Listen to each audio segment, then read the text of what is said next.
మాయమైపోతున్నడమ్మా మనిషన్నవాడు.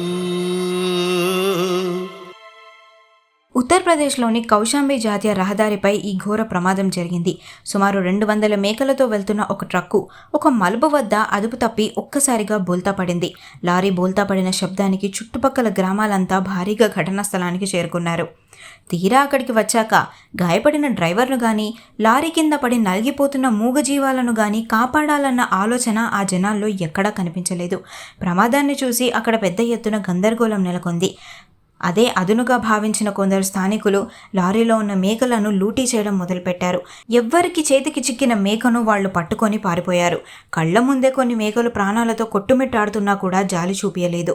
కాళ్లు విరిగి నడవలేని స్థితిలో ఉన్న మేకలను కూడా బైక్లపై వేసుకొని మరీ ఎత్తుకెళ్లారు.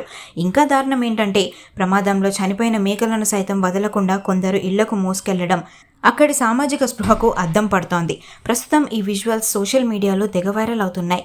ప్రమాదంలో చిక్కుకున్న వారిని ఆదుకోవాల్సింది పోయి ఇలాంటి నీచమైన పనికి ఒడిగట్టడంపై నెటిజన్లు ఆగ్రహం వ్యక్తం చేస్తున్నారు.